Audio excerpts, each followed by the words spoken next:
नमस्कार, बहुत स्वागत है खबर फास्ट में। मैं हूं आपके साथ हेमंत। चलिए रुक करते हैं खबरों की ओर। जांजगीर चांपा जिले में फर्जी फूड इंस्पेक्टर गैंग ने होटल और छोटे व्यापारियों को परेशान कर रखा है। यह गैंग खुद को फूड सेफ्टी मित्र बताकर व्यापारियों से वसूली कर रही है। अब तक यह गैंग 50 से ज्यादा व्यापारियों से पैसे वसूल चुका है। इस मामले की जानकारी खाद्य सुरक्षा अधिकारी को मिलते ही उन्होंने उच्च अधिकारियों को कार्रवाई के लिए प्रतिवेदन भेज दिया है।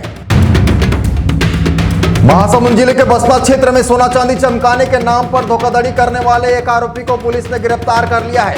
आरोपी ग्रामीणों के पुराने सोने चांदी के आभूषणों को साफ करने के बहाने उन्हें ठगता था।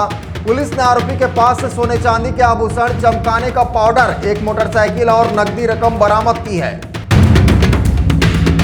महासमुंद जिले के पिथौरा वन परिक्षेत्र के गिरना बीट में जंगल कटाई का एक गंभीर मामला सामने आया है। वन विभाग की अनदेखी के चलते सैकड़ों घने वृक्षों की अवैध कटाई की गई है, जिससे क्षेत्र में भारी क्षति हुई है।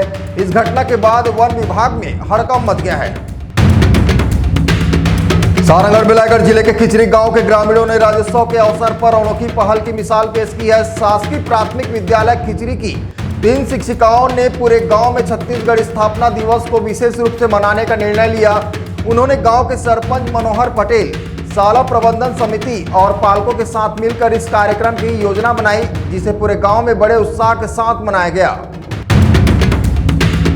जांजगीर चांपा जिले में छत्तीसगढ़ शिक्षा कर्मी और प्रयोगशाला सहायक पद पर वर्ष 2019 में नौकरी लगाने के नाम पर ठगी का मामला सामने आया है।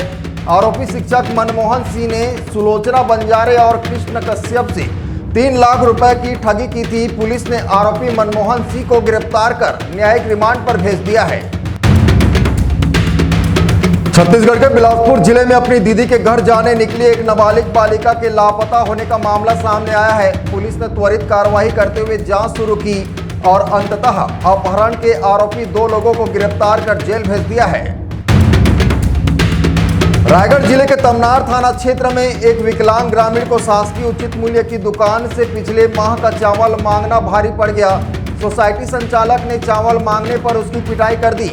पीड़ित ने इस घटना की शिकायत पुलिस में दर्ज कराई, जिसके बाद पुलिस ने मामला दर्ज कर जांच शुरू कर दी है। लोक आस्था के महापर्व छठ का गुरुवार को तीसरा दिन था, जिसमें कोरबा के श्रद्धालुओं ने डूबते हुए सूर्य को अर्घ्य अर्पित किया। कोरबा के विभिन्न घाटों पर गुरुवार की शाम छठ पूजा के अवसर पर भगवान भास्कर को प्रथम अर्घ्य दिया गया।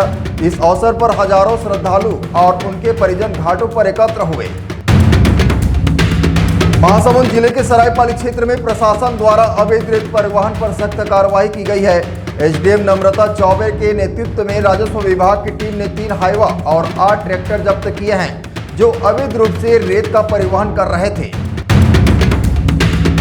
रायगढ़ जिले के धर्मजयगढ़ वन मंडल में इन दिनों 152 जंगली हाथियों के अलग अलग दलों में विचरण करने से ग्रामीण क्षेत्रों के किसानों में भय का माहौल बन गया है।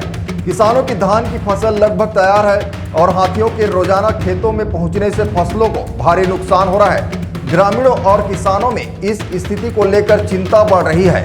ऐसे ही और भी खबरों को देखने के लिए बने रहे हमारे साथ। देखते रहिए एशियन 24। नमस्कार।